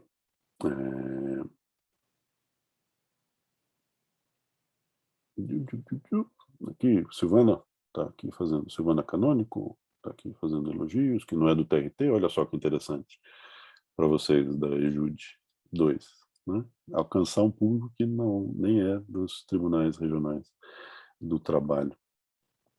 Silvana está falando aqui, né, como é interessante essas análises de cartazes. Cartazes são muito reveladores, né? Eles são feitos por profissionais altamente especializados, ao menos no domínio do cinema americano, né? E então perder um tempinho com eles ali é interessante e ficar também vendo. É claro, é só se você se interessar muito por esse assunto. Mas o assunto é linguagem visual, tá? Não é cinema, linguagem visual. Portanto, é um assunto que nos acompanha o tempo todo. É cotejar cartazes, né? O cartaz americano com o cartaz do Brasil, o cartaz não sei o quê. Você vai ver muita semelhança, mas às vezes umas distinções são interessantes porque elas falam a respeito das sociedades desses países, né? Então, visualmente, o filme tenta se vender de uma outra maneira. Bom, eu gosto muito disso aqui. A Doroteia Azevedo está aqui lembrando está comentando quando falei de Diabo Veste Prada, sobre como é abusiva a personagem da Meryl Streep, né? Ela dá um show de abuso, sem a menor dúvida. Milena Loureiro pergunta se eu não considero que o cinema americano tende a glamorizar ou a amenizar a figura do chefe superior assediador. Ela lembra do filme com Robert De Niro e Cuba Gooding Jr., Homens de Honra. Historicamente, eu diria que sim, Milena. A gente vai lembrar aqui de inúmeros filmes, como esse que você lembrou, em que os fins justificam os meios, digamos assim, né? A causa, o objetivo, leva a uma leitura, conduz a uma leitura de que, tudo bem, o sujeito faz isso, ele é terrível com todo mundo, mas né, o importante é que, ao final, o pelotão, a equipe, a empresa atinja seu objetivo. Sim, acho que você tem razão, mas eu faria a seguinte ressalva. Neste século XXI, por conta da inserção do tema na agenda sociopolítica dos Estados Unidos, do Brasil, né, e de diversos outros países, a coisa tem mudado, né? Então, sim, historicamente, mas os exemplos que a gente encontra nesses últimos 20 anos, e em especial nos últimos 10, eles são mais ou menos como esses dois aqui que a gente encontrou, né? Inclusive porque você vai ter dificuldades em contratar atrizes para trabalhar num filme que queira vender essa ideia. Um filme que só tenha homem, talvez passe, né? Mas haverá problemas para contratar atrizes para trabalhar num filme que venda a ideia de que um chefe, um homem assediador, está tudo bem, ele é charmoso, ele é irresistível e ele tem um objetivo nobre. Acho que não dá, não. A Doroteia também fala aqui de Dois Dias, Uma Noite, que retrata uma situação que já tem equivalente na vida real. Mas claro, claro. Os irmãos Dardenne, que são os diretores e roteiristas de Dois Dias, Uma Noite, esses diretores belgas, eles também foram documentaristas, como a Kitty Green, né, no começo de carreira. Eles fizeram documentários. E aí, quando eles passaram para a ficção, na verdade, eles nunca deixaram de ser também documentaristas.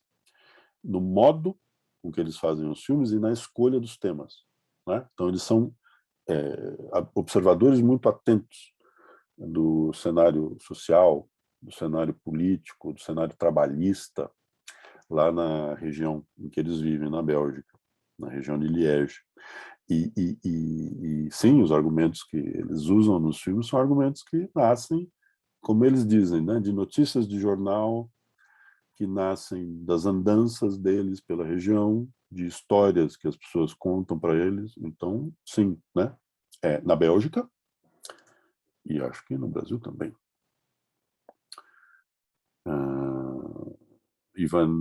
Ivaneide, Francisco lembra, né, que o presidente Bill Clinton, mesmo que nomeou a Ruth Ginsburg para a Suprema Corte, e a tornaria, portanto, uma grande defensora dos direitos das mulheres, Washington, ele se envolveu num escândalo em que, assumidamente, ele teve relações sexuais com sua estagiária.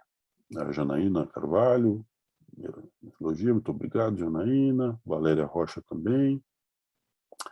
A Rogéria Bezerra dizem, assistente, a ausência de nome do assediador, não por acaso, é posta logo numa das primeiras falas.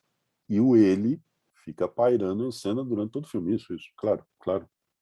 Essa é a ideia. Né? Você podia contratar um ator, quer dizer, foi contratado um ator que você vê nos créditos para aquilo, né? Para aquela frase que a gente ouve, para o corpo que passa e tal. Mas ele não aparece, né? Efetivamente. Mas digamos que contratássemos um ator, ele aparece, o personagem, então a gente cria um nome, né, para ele que aparece, é o John Smith, o chefe lá da produtora, e eu tenho a impressão de que a potência do filme já seria menor, né?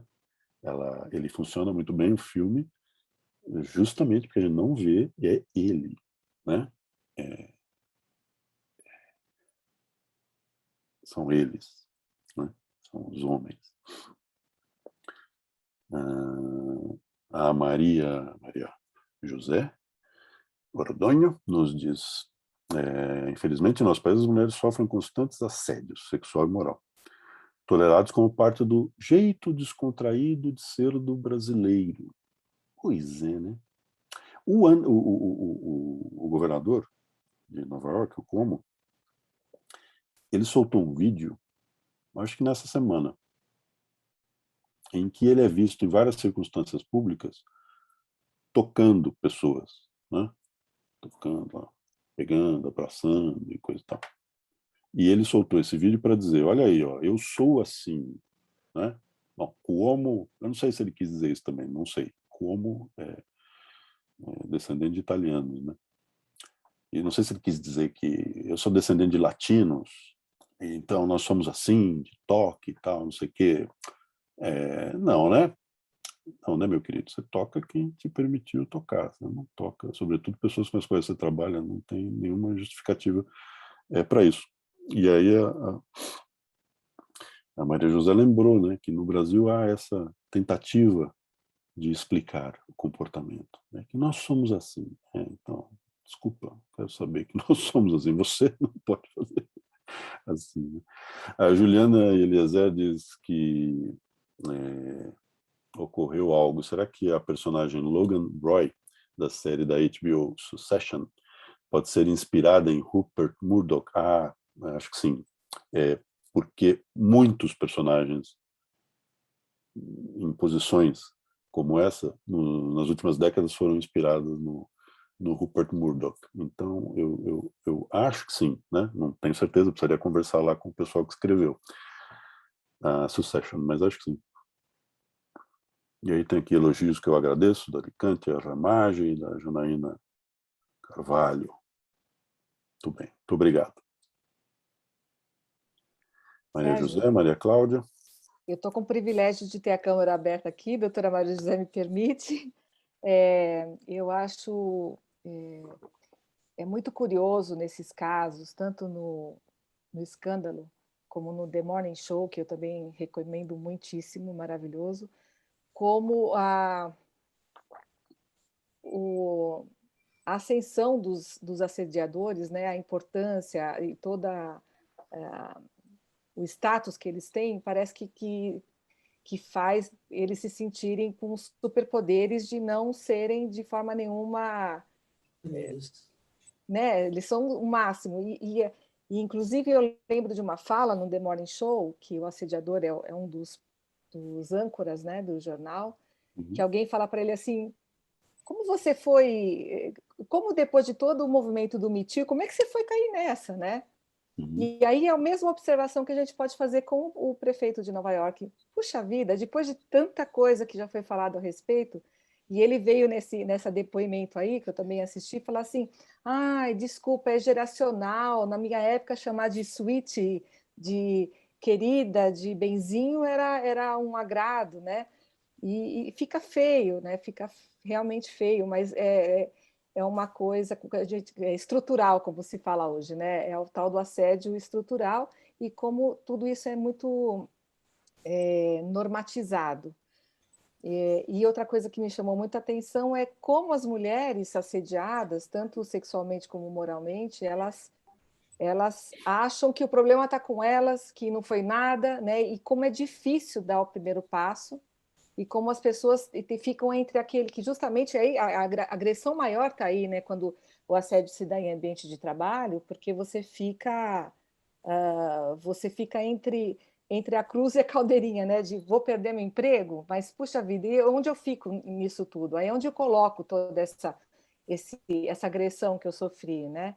E aí a gente viu em todos os filmes que tratam de assédio que jogar esse sentimento embaixo do tapete, eles não trazem bons resultados. Né? A Rogéria está fazendo uma pergunta, acho que quase impossível para o professor responder. Filmes nacionais que também tratem do tema. O que a gente vê normalmente em TV e cinema nacional é mulher objeto, né? É o corpo da mulher que é explorado, que vende bilheteria, é um desrespeito pelo universo feminino. Eu acredito que é isso que a gente acaba observando geralmente. Vamos ver se o professor conhece algum filme nacional que tenha tratado disso. E também o desrespeito moral é muito grande. Eu lembro muito sempre da ministra Carmen Lúcia, quando ela coloca que mesmo diante da nossa maior corte jurídica, né, mesmo presidindo o Supremo, ela própria era várias vezes interrompida na sua fala pelos homens. né, que não respeitam sequer a fala da mulher, independente da posição que ela ocupe em nossa sociedade. A gente observa também, eu como presidente de turma, há pouco tempo eu fui interrompida por um representante do Ministério Público umas 8 vezes na minha fala, porque ele cortava para pedir alguma coisa ou para falar alguma coisa sem a menor falta de cerimônia. Com certeza, se fôssemos homens, isso não teria ocorrido. Então, é um país machista e que a tradição é de nunca respeitar as mulheres jovens que são assediadas sexualmente e as mais idosas que são também desrespeitadas, né? Como se fôssemos cidadãs de segunda categoria. Quem sabe o senhor consegue responder aí a pergunta da Rogéria, professora. A gente deu tempo para o senhor pensar, porque a resposta não deve ser muito fácil, não. Porque são dois assédios, né? O moral não é que é fácil, mas a gente vai encontrar filmes, assédio moral em organizações, né? Só também para não perder de vista que nós delimitamos esse terreno aqui, né? Estamos falando de trabalho e, portanto, assédio em ambiente de trabalho envolvendo colegas de trabalho, profissionais. Então, sim, aí eu me lembro, por exemplo, de A Queda, que é um filme brasileiro dos anos 70, olha só, né? Ambientado no cenário da construção civil em São Paulo. Um belo filme, aliás, sobre esse fenômeno, né? O fenômeno da migração interna que levou muitos nordestinos a virem trabalhar em São Paulo, no Rio de Janeiro, na construção civil. E ali você tem situações de assédio moral, muito antes que esse termo fosse usado cotidianamente, né? A Queda é a continuação de Os Fuzis, que é um belíssimo filme brasileiro dos anos 60, em que talvez a gente possa enxergar isso também. Os dois filmes são dirigidos pelo Rui Guerra, um diretor moçambicano que se radicou no Brasil. Os Fuzis acompanham um pelotão de jovens soldados que precisa escoltar pelo interior do Nordeste um carregamento de alimentos que vai ser entregue num quartel. E eles passam por uma região famélica, em que muita gente passa fome. E eles precisam parar lá uma noite e aí eles percebem que eles vão ser atacados pela população, porque a população passa fome e tem um caminhão cheio de comida estacionado ali. Se você olhar aqui para os soldados da perspectiva do trabalho, né, tem algo ali bem interessante nesse filme. Ou seja, sim, acho que se percorrermos aí a história do cinema brasileiro em busca de filmes mais preocupados com ambientes de trabalho, né? Estou falando aqui, já me lembrei de São Paulo, Sociedade Anônima também, que é outro filme dos anos 60, ali no momento em que ambientado um pouco antes, quando as indústrias automobilísticas começam a se estabelecer ali na região do ABC, em São Paulo. Também tem, né? Enfim, se o recorte for de assédio moral em ambientes de trabalho, a gente vai conseguir. De fato, eu não estou me lembrando nesse momento, o que não significa que não exista, pode ser só que eu não esteja me lembrando, de um filme que permita falar de assédio sexual no trabalho. Fico devendo. Tinha aqui mais um comentário, mais alguns comentários. O Donato Filho diz aqui, ó, por falar em super-herói, lembro do famoso Homem-Aranha, sendo assediado constante e moralmente. Exatamente, pelo chefe de redação do jornal, enquanto ele é fotógrafo. Os chefes, né? No cinema americano, essa é uma grande tradição, né? Os chefes hostis, intratáveis, tirânicos, né? E aí, voltando para aquela pergunta, comentário anterior, muitos deles apresentados a nós, né, com um toquezinho de glamorização, com um toquezinho de heroísmo, né, que, como se o filme dissesse, ele é tirânico, mas olhe para o que ele faz com base na sua tirania, né? Assim, desculpe a tirania, né? Eu estava falando aqui de exército, das Forças Armadas, né, por causa de Os Fuzis, e me lembrei de um filme do Kubrick, que é Nascido para Matar, que eu imagino que conheço. É um filme do Kubrick sobre a Guerra do Vietnã. Mas na primeira parte, a gente acompanha o processo de treinamento do personagem principal e de outros personagens secundários que na segunda parte do filme vão efetivamente combater no Vietnã. E aí, então, tem esse ambiente de trabalho, um ambiente de trabalho, um ambiente das Forças Armadas, né? Um ambiente muito específico, mas ainda assim um ambiente de trabalho. E tem ali o personagem do instrutor tirânico, né? E tem o resultado da tirania do instrutor. Então, você também tem filmes que expõem, né, os mecanismos perversos pelos quais atuam essas figuras e os efeitos, né, desse tipo de comportamento. E Nascido para Matar, o efeito é terrível no final da primeira parte. Os que viram o filme sabem. Aí a Janaína Carvalho diz: assédio no trabalho, não raro, ao denunciarmos, ainda ouvimos. Como você se meteu nisso? Eita, que coisa horrorosa, né? Nonato Filho acrescenta: muitos ainda dizem, poxa, deixa de mimimi. Deixa de mimimi. E a Cláudia Dago está recuperando aquela história de O Nosso Jeito no Brasil, né? Quer dizer, o maldito toque, desculpa para tudo. Então, não, né? Não.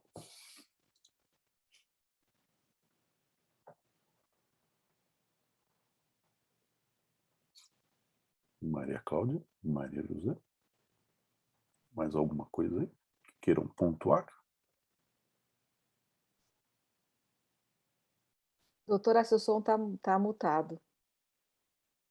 Eu ainda quero pontuar que estamos com uma grande assistência, mas predominantemente feminina, né? Porque realmente o tema de hoje ele importa muito mais para as mulheres que são o esmagador universo de vítimas nessa situação. E também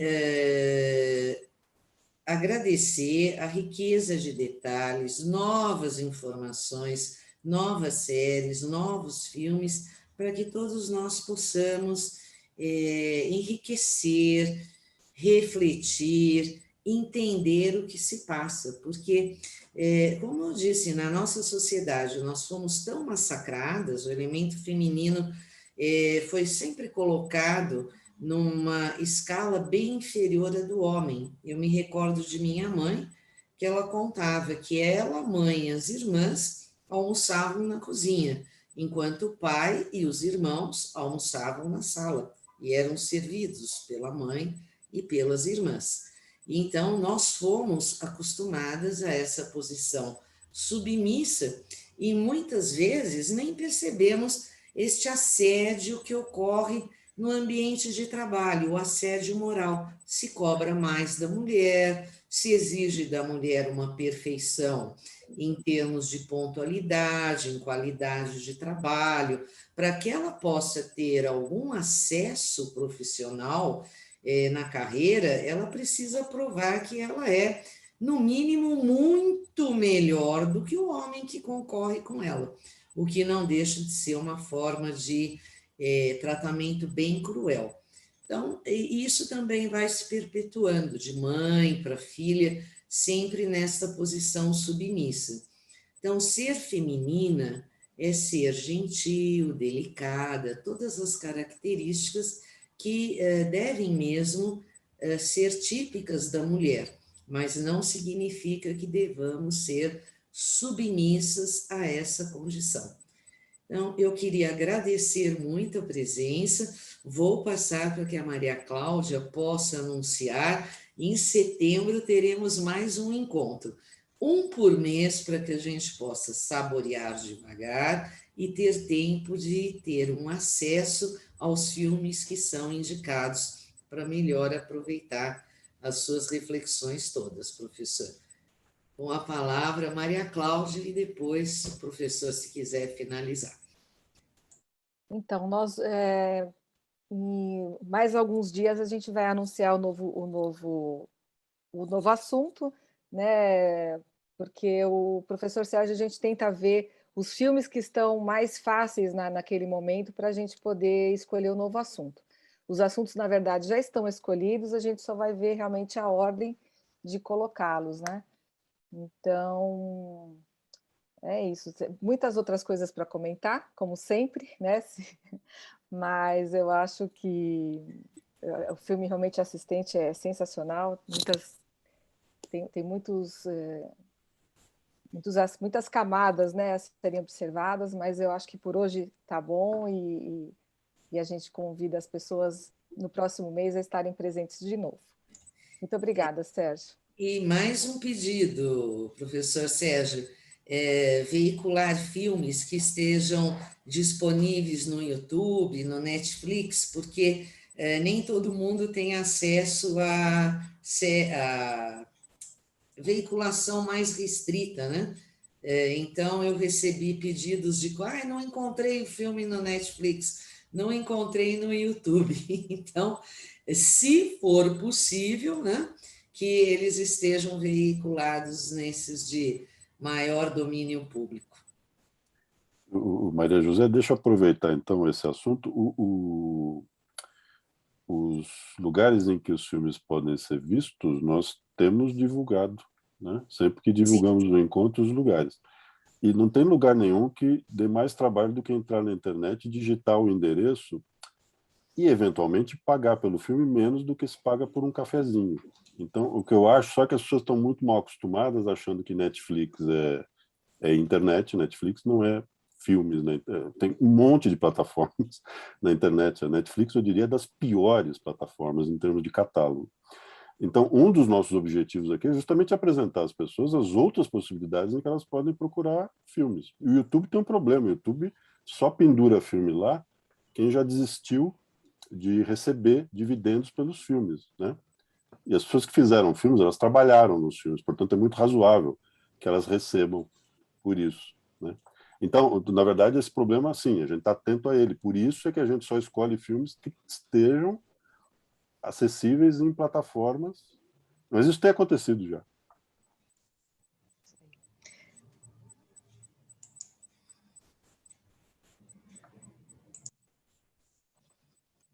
Doutora Maria José, a senhora tem mais alguma colocação? Não, estamos aqui agradecendo, encerrando e aguardando. O próximo vai ser dia 4 de setembro, né? Para o pessoal já anotar na agenda. 4 não, acho que 3 de setembro, né? Sempre fazemos na primeira sexta-feira do mês, né? Para que possamos ter esse período de incubação, né, de aguardar e de se preparar para a palestra. A escola agradece a presença de todos e vamos, então, encerrar o evento de hoje. Muito obrigada, doutor Sérgio, Maria Cláudia e a toda a equipe que permitiu que o evento fosse realizado. Tudo de bom. Até!